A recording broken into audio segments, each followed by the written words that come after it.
Hello everyone, I hope you're having a fantastic day. Real quick video today, we're just going to quickly discuss what is an opportunity. So opportunities are part of our sales pipeline and also where we get paid as well. And so opportunities is part of the system where we are going to track current and potential transactions. So current transactions are obviously those buyers we have under contract and those sellers that we have listed. The potential transactions, we're really talking there about our sales pipeline. People that have identified themselves as possibly doing business in the next few days, in the next few months, 6 to 9 months out. And by adding them to our sales pipeline, we are identifying them as someone more likely to close than someone else in our database. And so we build out our sales pipeline for many reasons.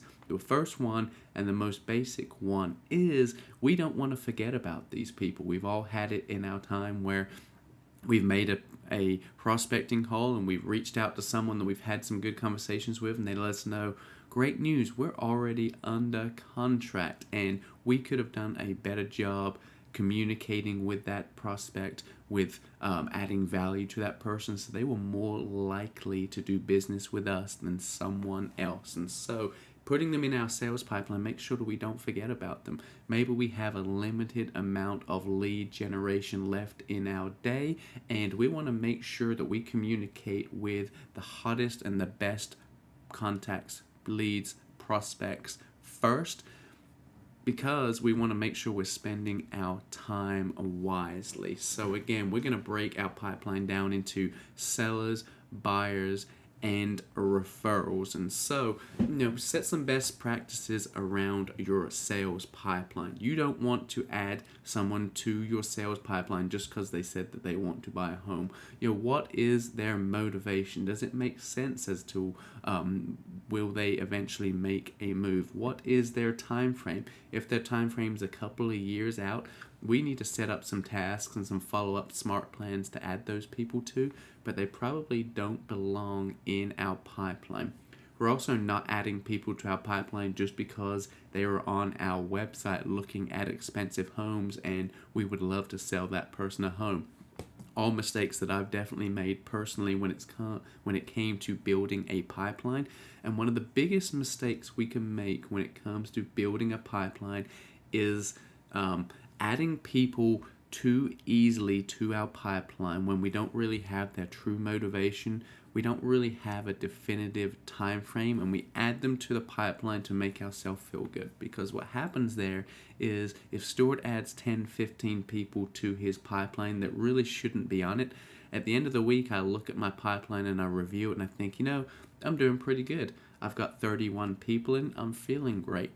When the truth is, I added those people too easily and I didn't set some guidelines around what qualifies you to be on my pipeline.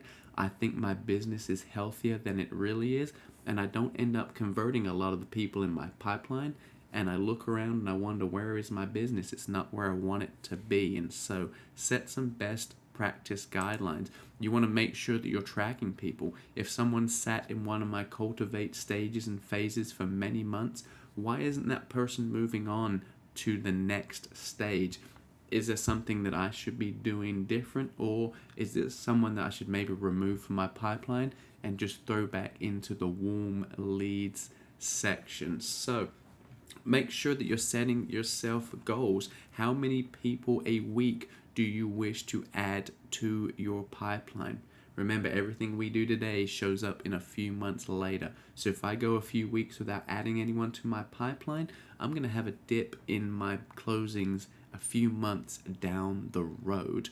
Right here where it's potential income and probable income, we talk about that in more detail in another video. But are you setting goals about how much you want to grow these numbers each week as well? And so really this is the health score of your pipeline.